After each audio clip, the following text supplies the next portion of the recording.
beginning, it was a highway no man would dare to travel. Seamanship began as an offshore venture. To lose sight of land was to risk life itself. To journey outside the Mediterranean could mean sailing off the edge of a flat world into oblivion. Among the first to take the chance were Arab dhows that found the year-long cycle of trade winds around the Indian Ocean, and westwards, Viking longships on the transatlantic run to the Vinland of Leif Erikson.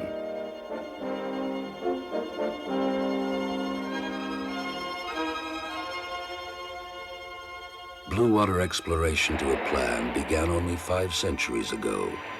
Ships sailed from the Atlantic shore of Portugal in an ordered program with predicted objectives.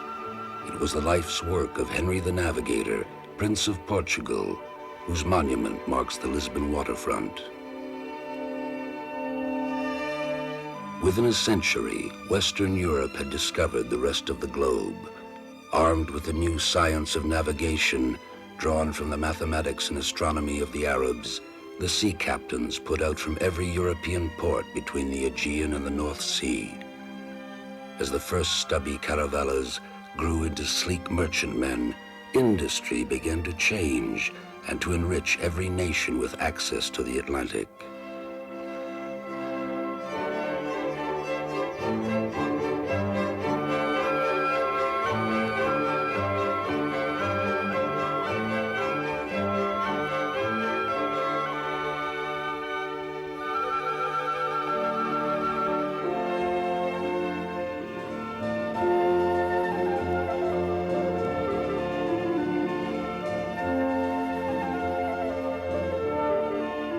The procession of tall ships lengthened into history and dictated the future. Henceforth, Western Europe and North America would be linked to one another and to their distant overseas markets.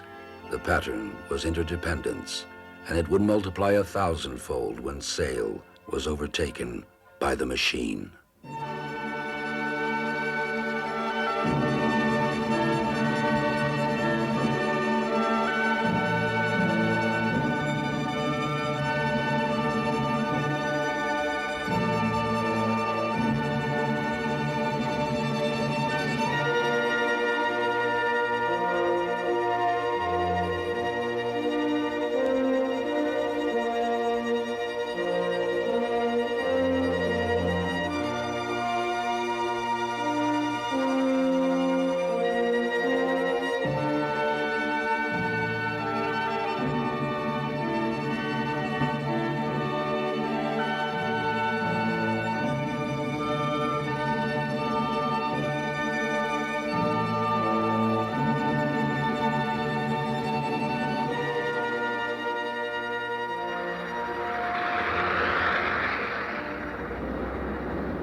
From 1965 to 1975, this massive trading system doubled twice.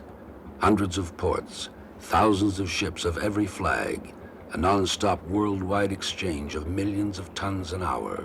Most of the food, energy, and raw materials the 550 million people of the Atlantic Alliance will use each month is always at sea, paid for by the goods and services they supply in return.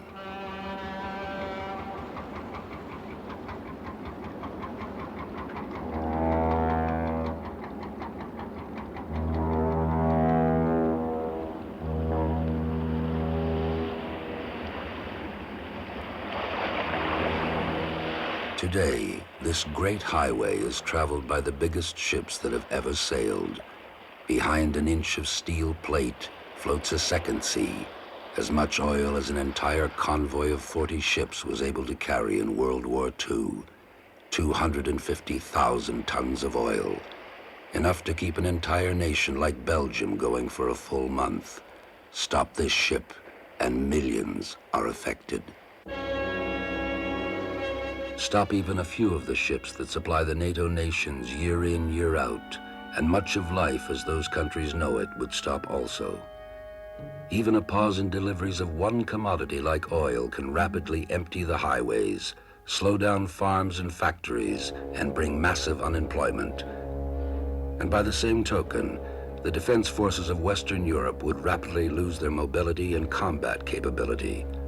This basic reliance on the ocean can be expressed in graphics. On any one day, 6,000 ships, 3,000 of them loading or unloading in port, and the other 3,000 in between carrying goods, food, raw material, energy, and all of them highly vulnerable. Because freedom of the seas is at once vital and fragile, the nations in NATO have pooled their resources. Air and naval headquarters keep track of all that sails along or around the Great Highway, and in particular, the warships, whoever they are and wherever they may be headed. The international military staff at NATO headquarters in Brussels has always assessed the land and air forces that the Soviet Union keeps in readiness. But now they must also look more closely to sea lines of supply and communication, for the alliance is faced with a new and potent maritime power. Gentlemen, Soviet naval presence is now global. Based on 4 main ports, each the headquarters of a different Red Fleet. From Vladivostok, the Pacific Fleet moves out around Japan, headed into the Pacific, towards the Americas, or through the Sea of Japan, the Yellow Sea and the Indian Ocean, onto the Persian Gulf and Middle East oil fields. In Northern Europe, main bases are Murmansk, and in the Baltic, Leningrad. From Murmansk, the Northern Fleet passes around the North Cape of Norway for the North Sea and the Atlantic. The Baltic Fleet exits through the Narrows of the Sound off the coast of Denmark, but both fleets can turn southwest through the Channel, which you may remember today carries 1/3 of all world maritime trade. For the Atlantic, they head west around Scotland or through the Iceland-Greenland Gap. From Odessa, the Soviet Black Sea Fleet transits the Bosphorus and the Dardanelles through Turkish waters into the eastern Mediterranean, where it can patrol the coasts of 3 NATO nations. This fleet can also take a shortcut through the Suez Canal as an alternate route to Gulf oil fields and the Indian Ocean. Westwards, it heads out past Gibraltar to link up with units from Northern Europe. Year by year, the number of these ships increases, and so does their range of action. They can indeed claim to operate on a global scale, and they've done it in a matter of 20 years. So a nation we once thought of only as a land power now operates warships in every category. Indeed, no navy at peace has ever before commissioned so many combat vessels in so short a time. Let's take a look at some of these units, beginning with those we rarely see, meaning the 250 modern long-range submarines, of which 90 nuclear-powered boats were built in 10 years. Many are designed and armed to attack shipping, but half these Soviet subs have clear-cut offensive missile roles, whether strategic or tactical. Like the 9,000-ton Delta-class nuclear subs, one built and launched every 2 months. It carries 12 SSN-8 intercontinental ballistic missiles that from the bottom of the Black Sea can reach New York.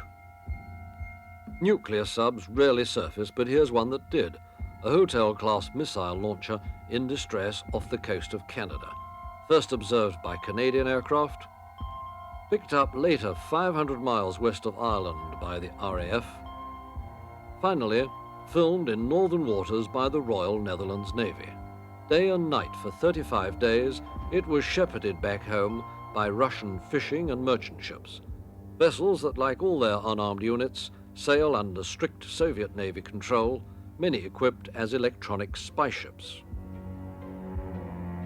Now for the dozen Cresta-class cruisers in service, and the first Soviet ships to carry helicopters. This is a Mark II, fitted with 4 launchers on each side for 8 SSN-10 anti-shipping missiles, effective up to 35 miles. Krivac destroyers are still being built at the rate of 2 a year. They are fast gas turbine vessels. The white tubes you see in the bows are 4 more of those SN-10 cruise missiles that can engage ships beyond the horizon. Listed as anti-submarine cruisers are Moskva and Leningrad, the two modern helicopter ships.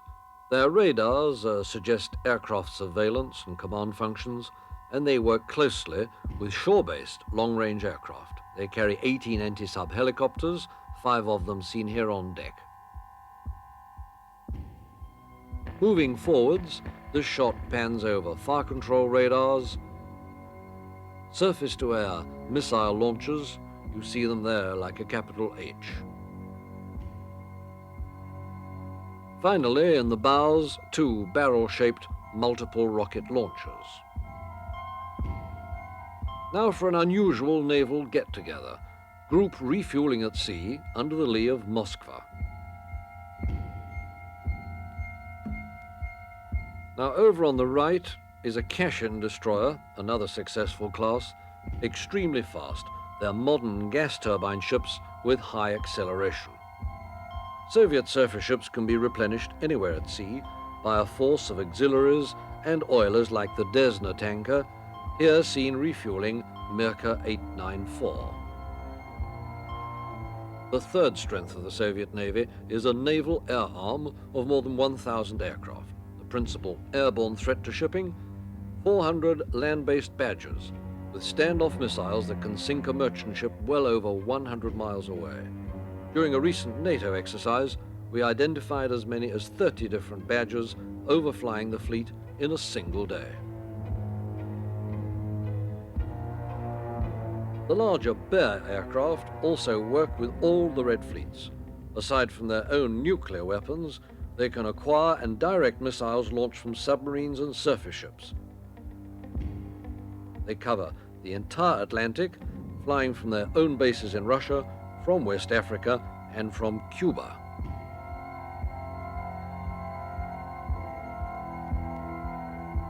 And finally, the Kiev, the Soviet aircraft carrier, seen here on her first passage through the Bosphorus, en route to the Atlantic via the Med. She and her sister ship, the Minsk, carry 30 vertical takeoff aircraft, Yak-36s, and 25 helicopters. These capital ships are well armed with heavy and medium caliber guns and guided missiles, although the Russians still describe them as anti-submarine cruisers. Whatever you call them, they make a powerful addition to the political impact of Soviet fleets in peacetime and greatly enhance their capability for operations on a worldwide basis. As you probably know, the architect of this remarkable and still growing maritime capability is the Commander-in-Chief of the Soviet Navy, Admiral Sergei Gorshkov, responsible for the whole build-up of Russian naval power over the past 20 years.